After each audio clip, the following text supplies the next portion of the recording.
Good afternoon students. कैसे हैं आप? आज की हमारी जो एक क्लास है 11th क्लास के लिए है। 11th क्लास में हमने पहले भी तीन क्लास ले चुके हैं। नेक्स्ट क्लास है तो आज ये फर्स्ट चैप्टर का लास्ट टॉपिक है, ये खत्म हो जाएगा। आप ध्यान से देखिए। एक कोई भी टॉपिक अगर आप देखते हैं तो उसके कंप्लीट वीडियो देखिए। ये ज़्यादा लंबी तो मैं बनाते ही नहीं, मुश्किल से 7 या 8 मिनट की होती है। आप उसको कंप्लीट देखिए, जब तक कंप्लीट नहीं देखेंगे तो कुछ समझ में नहीं आता, ठीक है।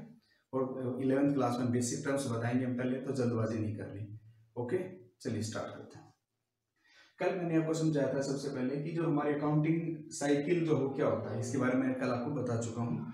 इसी से रिलेटेड ये मैंने दोबारा क्यों बनाया है, क्योंकि इससे रिलेटेड हमारे काफ़ी पॉइंट्स हैं जो क्लियर हो जाएंगे। कल को मैंने केवल प्रोसेस बताया था, इसके अलावा मैं कुछ नहीं बता पाया था। देखिए अभी आगे फर्स्ट पॉइंट आता है हमारे पास में बुक कीपिंग। बुक कीपिंग क्या होता है? एक वर्ड सुना था आपने, बुक कीपिंग। एक सुना था अकाउंटिंग। तो ये है क्या चीज? अकाउंटिंग तो सब कुछ आता है उसमें, किसी भी अकाउंट्स पर सारे के एक बिजनेस के बुक्स को, जो भी अकाउंटिंग ट्रांजेक्शन्स होती हैं उन सबको लिखना, उन सबको कंप्लीट अकाउंटिंग। हम अपनी लैंग्वेज में यही समझते हैं कि उसी को हम अकाउंटिंग बोलते हैं, ठीक है। लेकिन उसके अंदर भी थोड़ा सा एक पार्ट है जिसको हम एक को बुक कीपिंग बोलते हैं और एक को हम अकाउंटिंग बोलते हैं। वो कैसे, देखिए आप इस प्रोसेस को समझिए। सबसे पहले ट्रांजैक्शन था, कोई भी लेन देन हम कर लेते थे, ठीक है। उसके बाद उस ट्रांजैक्शन को डे टू डे, मैंने कहा था डे टू डे हम इसको नोट कर लेते थे अपनी बुक्स में, ठीक है, जिसको हम जर्नल एंट्रीज बोलते हैं, ठीक है। और जर्नल एंट्रीज लिखने के बाद में जर्नल डे टू डे हो गई, आज की डेट में क्या किया, कल क्या किया, उस अगले दिन क्या किया, सब कुछ इसमें हमारा आ जाता था। उसके बाद हम क्या करते हैं, लेजर बनाते हैं। लेजर का मतलब मैंने बताया था कि एक ही नेचर के एक जैसे अकाउंट्स को सबको एक जगह, जैसे राम का अकाउंट सारे ट्रांजैक्शन एक जगह पे, श्याम की एक जगह पे, सेल्स एक जगह पे, परचेज एक जगह पे, कैश एक जगह पे, बैंक एक जगह पे, सैलरी एक जगह पे, इंटरेस्ट एक जगह पे, सब के लिए हम अलग अलग बुक से प्रिपेयर करेंगे, ठीक है। तो उसके इसी को हम लेजर्स बोलते हैं। लेजर्स मतलब मैंने आपको बताया था खाते बोलते हैं इसको। अकाउंट जैसे अकाउंट तो आपने सुना होगा, अकाउंट खाते, तो इसको प्रॉपर लैंग्वेज में लेजर्स बोलते हैं, ठीक है, खाता भाई। और इसके बाद हम करते हैं ट्रायल बैलेंस बनाते हैं। ट्रायल बैलेंस क्या हुआ कि जितने भी हमने खाते बनाए थे उन सब की बैलेंस नोट किया था। अब मैं स्टार्ट करता हूं। देखिए बुक कीपिंग किस होता है। बुक कीपिंग का मतलब समझिए आप, यहां तक जो ट्रांजेक्शन की जाती है, ये इधर जो ट्रांजेक्शन की जाती है, ये आपकी बुक कीपिंग है, समझ लीजिए। बड़ा सिंपल वे में समझा दिया आपको। इसका मतलब है कि ट्रायल बैलेंस का मतलब क्या हुआ, समरी बनाई हमने, समरी बनाई है ना। तो समरी बनाने से पहले का जो भी काम है ये सारा बुक कीपिंग में आता है। और बुक कीपिंग कंप्लीट होने के बाद में जो नेक्स्ट काम है इधर वाला, ये हमारा अकाउंटिंग में आता है। किस में आता है? अकाउंटिंग में। क्लियर? तो उधर बुक कीपिंग, इधर अकाउंटिंग है। कितना इजी है आपको समझना। तो इसका मतलब क्या हुआ, बुक कीपिंग क्या है? बुक कीपिंग एक प्राइमरी स्टेज है अकाउंटिंग की। और ये अकाउंटिंग क्या है? Accounting start after book keeping and. Book keeping का जब एंड हो जाएगा तो उसके बाद ही अकाउंटिंग हमारी स्टार्ट होगी, ठीक है। तो इसके अंदर बुक कीपिंग है, अकाउंट्स में आ गया। अब देखिए नेक्स्ट पॉइंट, 2 पॉइंट क्लियर हो गए। नेक्स्ट पॉइंट हमारे पास में क्लासीफाइंग। एक वर्ड आता है, बार बार सुना होगा तुमने फर्स्ट चैप्टर में, क्लासीफाइंग। क्लासीफाइंग क्या है? क्लासीफाइंग का मतलब एक तरह से बांट देना, किसी चीज को बंटवारा कर देना। जैसे मान लीजिए कि हम जितनी जैसे हमारे घर में बहुत सारी चीजें पड़ी हैं, हम क्या करते हैं उसको, बेडरूम का सामान बेडरूम में रखते हैं, किचन का सामान किचन में रखते हैं, स्टोर का स्टोर में रखते हैं, छत का सामान छत पे रखते हैं, बाथरूम को बाथरूम में। तो इसी तरह से जो जिससे संबंधित है उसको उसी जगह पर लिख दिया जाता है, ये होता है। तो क्लासीफाइंग का मतलब यहाँ समझ लीजिए कि जो आपने डे टू डे, 1 तारीख को क्या एंट्री हुई, 2 तारीख को क्या ट्रांजेक्शन की, थर्ड को क्या, जितनी भी ट्रांजेक्शन आपने डे टू डे करी है उनको अलग अलग नेचर वाइज अकाउंट बना लेना। जैसे मैंने बताया था, राम श्याम अभी बताया था। तो ये सब हमने क्या क्लासीफाई किया है, तो इसी को हम क्लासीफाइंग बोलते हैं, ठीक है। और नेक्स्ट पॉइंट हमारे पास में समराइजिंग। समरी बना लेना। क्या बना लेना? समरी बना लेना। अब आप समझिए क्लासीफाइंग का मतलब, तो समरी का मतलब क्या हुआ कि यहां से जितने भी आपने अकाउंट बनाए थे, ये बनाए थे sales account, purchase account, cash account, bank account, Ram account, Shyam account, salary account, जितने अकाउंट बनाए थे उनका लास्ट में क्या बैलेंस बचा, सबका बैलेंस जो था आपने ले लिया, ठीक है। और सबके बैलेंस को उठा के सबको एक ही पेज पे रख दिया। और इस पे हमने क्या बना दी, समरी बना दी। सारी ट्रांजैक्शंस के क्लोजिंग बैलेंस की हमने एक समरी बना दी, समझ गए। तो ये समरी जो होती है इसको बोलते हैं समराइजिंग। तो इसको समरी बना के और इसके बिहाफ पे फिर हम फाइनल अकाउंट बनाएंगे। क्या बनाएंगे?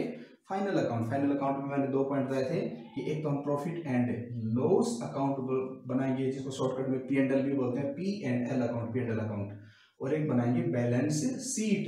बैलेंस शीट का मतलब होता है, बैलेंस शीट का मतलब होता है कि वो शीट जिसमें बैलेंसेस लिखे गए हैं हमारे बिजनेस में, पूरे साल के एंड में क्या चीज बच गई उस सब को एक जगह पे लिखेंगे, उसी को हम बैलेंस शीट बोलते हैं। ठीक है, उसमें कुछ नहीं बचता, A to Z चीज लिखी जाती है।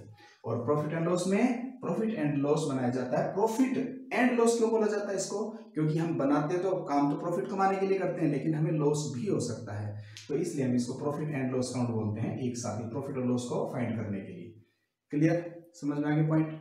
तो ये पॉइंट थे कुछ बेसिक्स, मैंने आपको बताया था बेसिक टर्म ही चलेंगे अब कंटिन्यू। तो वैसे चैप्टर यहाँ पे हमारा कंप्लीट हो चुका है।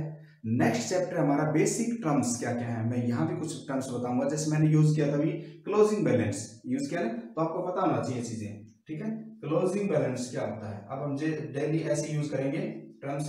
क्लोजिंग बैलेंसेस क्या होते हैं? क्लोजिंग बैलेंस, तो क्लोजिंग बैलेंस का मतलब ये समझ लीजिए कि जो भी अकाउंट हम बनाते हैं, जितने भी हमने अकाउंट बनाए, उसके एंड में जो भी बच जाएगा वो हमारा क्लोजिंग बैलेंस है। इसका मतलब है अकाउंट बंद करते टाइम, क्लोज करते टाइम जो भी बैलेंस बचा वो है क्लोजिंग बैलेंस।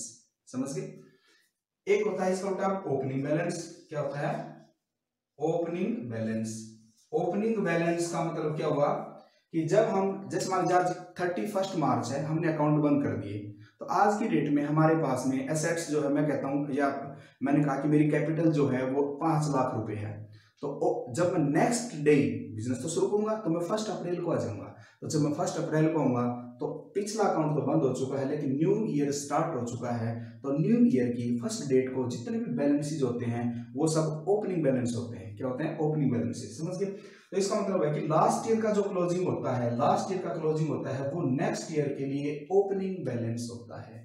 और क्लोजिंग बैलेंस को शॉर्टकट में हम C/D लिखते हैं, और ओपनिंग बैलेंस को B/D लिखते हैं। क्लोजिंग बैलेंस C/D का मतलब कैरी डाउन, मतलब ये बैलेंस आगे ले जाया जाएगा, और BD का मतलब ब्रॉट डाउन, मतलब इस बैलेंस को आगे लाए। जैसे ये कैरी डाउन मतलब पिछले साल से आगे लाएंगे, ब्रॉट डाउन पिछले साल से आगे लेके आए। ठीक है, तो ये कुछ पॉइंट्स थे, समझ में आए आपको? बेसिक टर्म्स हम करेंगे क्लियर। इसके साथ नेक्स्ट पॉइंट साथ साथ में बताता जाऊंगा आपको। नेक्स्ट पॉइंट है, आप देखिए, एक वर्ड होता है फाइनेंशियल ईयर। आपने ईयर के बारे में सुना होगा, ईयर। ईयर क्या होता है? ईयर साल होता है, लेकिन हमारे पास ये साल 2 तरह का होता है, याद रखना। एक तो होता है कैलेंडर ईयर। क्या होता है? Calendar year. ठीक है, और एक होता है फाइनेंशियल ईयर। क्या होता है? Financial year. कैलेंडर ईयर का मतलब होता है जो कैलेंडर में दिया हुआ ईयर है, मतलब जो आप समझते हैं, आज तक पढ़ते हैं, 1 जनवरी से जो स्टार्ट होता है और जो 31 दिसंबर तक चलता है उसको बोलते हैं कैलेंडर ईयर। ठीक है, और जो नेक्स्ट है फाइनेंशियल ईयर। फाइनेंशियल ईयर का मतलब है कि जो हमारे पास 1 अप्रैल से स्टार्ट होगा, 1 अप्रैल से जो स्टार्ट होगा, जैसे मान लीजिए 1 अप्रैल 2018 को स्टार्ट हुआ, तो इसके 12 महीने कब खत्म होंगे? 31 मार्च को। तो 31 मार्च 2019 नेक्स्ट ईयर को। तो ये है, तो हिंदुस्तान में, पूरे इंडिया में हमारा जो फाइनेंशियल ईयर है इसके हिसाब से अकाउंटिंग होती है, इसी के हिसाब से सेशन चलता है पूरा, इसी के हिसाब से पूरी फैक्ट्री, छोटा बड़ा बिजनेस, नौकरी, जॉब, जितने भी सब कुछ होते हैं, सारी ट्रांजैक्शन हमारी 31 मार्च। आपके स्कूल कॉलेज ही देख लीजिए आप, 31 मार्च स्कूल जैसे आपके क्या होता है, 31 मार्च को क्लोज हो जाते हैं। नेक्स्ट सेशन हमारा 1 अप्रैल से स्टार्ट होता है। तो हर इससे क्या होता है, ये क्यों करते हैं हम, इससे क्या गवर्नमेंट को आसानी होती है एक पॉलिसी बनाने में, एक बजट पास करने में, उसका प्रॉफिट या लॉस कितना कम है, हमारे साथ में क्या हुआ, हमारे देश में कितना कंट्रीब्यूशन, कितना कंट्रीब्यूशन मतलब पैसा आया है, कितना हमने और एक्सपेंड किया है। ठीक है, बजट बनाने में इसमें हमें बड़ा सहयोग मिलता है। ठीक है, इस तरह से हम सारे के सारे जो टैक्स कैलकुलेट करने में सबसे बड़ी आसानी होती है। तो एक ही फिक्स डेट रखते हैं पूरे हिंदुस्तान के लिए, 31 मार्च। ठीक है, अब लॉकडाउन चल रहा है, शायद गवर्नमेंट क्या पता क्या स्कीम करे, क्योंकि इस टाइम पे हमारे पास लगे, क्या पता फाइनेंशियल ईयर चेंज हो जाए। अगर ऐसा हुआ तो पहली बार होगा ऐसा। ठीक है, तो ये हमारी बेसिक टर्म्स थी। अब नेक्स्ट क्लास में प्रॉपर एक एक टर्म्स को समझाएंगे, ठीक है। चलो ओके बाय। एक बार फिर पूरा वीडियो जब तक नहीं देखोगे कुछ समझ भी नहीं आएगा, मुझे पता आप 1-2 मिनट की देख के छोड़ देते हैं, इसका कोई फायदा नहीं है, ठीक है। यहाँ कोई हमारा ये नहीं कि हमने कोई पब्लिसिटी चाहिए कुछ चाहिए, हमारा मेन मकसद है कि बात आप तक पहुंचे, आप लोग अच्छे से पढ़ें, इसको सीखें समझें, ठीक है, और हमारा कोई मकसद